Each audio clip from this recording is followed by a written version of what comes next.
निवडणुकीचा हंगाम जवळ आलाय, त्यामुळे आता कार्यकर्त्यांना आकर्षित करण्याकरता वेगवेगळ्या कृत्या लढवल्या जात आहेत.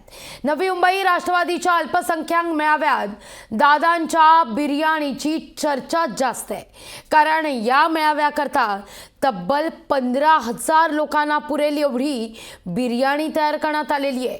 मेळाव्याच्या ठिकाणी एक विशेष मंडपच बिर्याणी तयार करण्याकरता टाकण्यात आलेला आहे. रविवार म्हटला तर कार्यकर्ता काही आशय येणारच, त्यामुळे कार्यकर्त्यांना आज अजितदादांची या ठिकाणी आवडीची बिर्याणी चाखायला मिळणार आहे. 15,000 लोकांना पुरेल एवढी बिर्याणी त्या ठिकाणी तयार करण्यात आलेली आहे. आता किमान बिर्याणीसाठी तरी कार्यकर्ते गर्दी करतील का, हे आता पाहावं लागेल. निवडणुकीच्या तोंडावर राजकीय पक्षांकडून कार्यकर्त्यांना आकर्षित करण्याकरता वेगवेगळ्या आयडिया लढवल्या जात असताना आता या ठिकाणी नवी मुंबईतल्या या सगळ्या राष्ट्रवादी काँग्रेसच्या मेळाव्यामध्ये बिर्याणीचा बेत आखला जातोय. याविषयी बोलण्याकरता अजित पवार यांच्या राष्ट्रवादी काँग्रेसचे प्रवक्ते सूरज चव्हाण आपल्यासोबत जोडले गेलेले आहेत. स्वागत आहे तुमचं लोकशाही मराठीमध्ये. असं म्हटलं जात आहे की कार्यकर्ते आता अल्पसंख्याक मेळाव्यातून उठू नयेत. जे घडलं परवाच्या मेळाव्यामध्ये कार्यकर्ते उठून गेले, त्याची पुनरावृत्ती आज घडू नये याकरता म्हणून बिर्याणीचा हा सगळा बेत.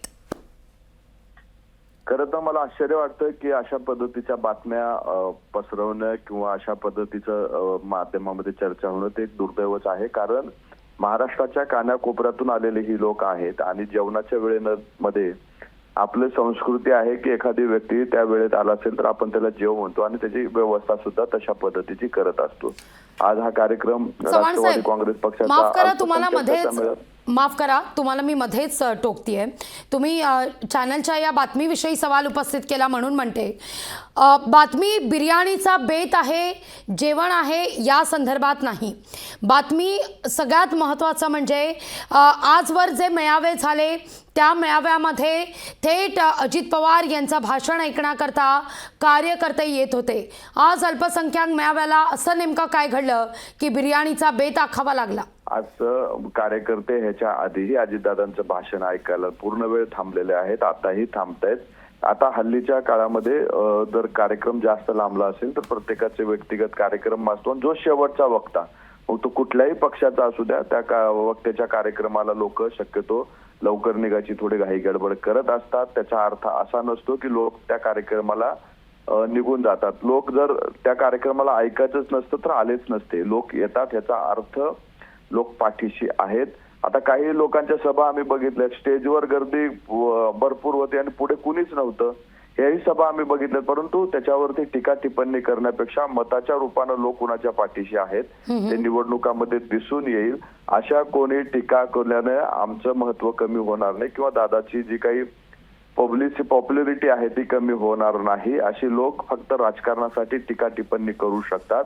पण महाराष्ट्राच्या जनतेला माहिती आहे की या महाराष्ट्रात काम करणारा नेता कोण आहे आणि कुणाच्या पाठीशी उभं राहिलं पाहिजे.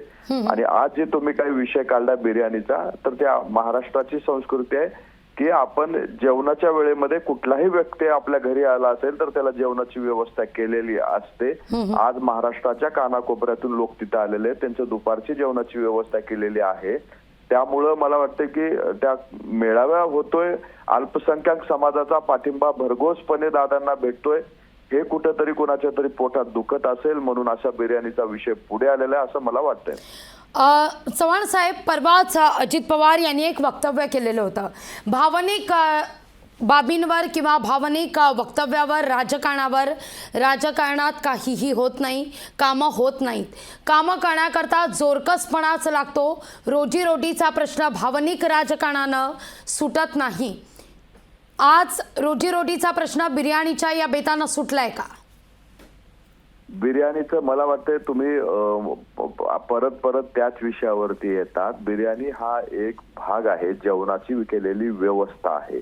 व्यवस्थेने प्रश्न म्हणजे जेवणाच्या व्यवस्थेने प्रश्न सुटत नसतात, तर आलेल्या लोकांचा पाहुणचार केलेला आहे तो प्रश्न सुटण्यासाठी आजचा जो मेळावा आहे, अल्पसंख्याक समाजाचे जे प्रश्न आहेत त्यासाठी आजचा हा मेळावा आहे. अल्पसंख्याक समाजाला मौलाना अब्दुल कलाम महामंडळाच्या माध्यमातून जो पहिलं 200 कोटीचा निधी होता तो 500 कोटीचा निधी करण्याचं काम दादांनी केलेलं आणि त्या समाजाची जी काही प्रलंबित प्रश्न आहेत त्या माध्यमातून सुटावेत यासाठी दादा प्रयत्नशील आहेत. आजच्या मेळाव्यामध्येही समाजाचे काही प्रश्न असतील तर त्यासाठी आपण कसं सोडवू शकतो यासाठी तो कार्यक्रम घेतला जातोय.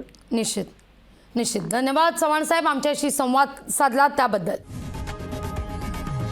लोकशाही मराठी ऐका, पहा, जागरूक रहा.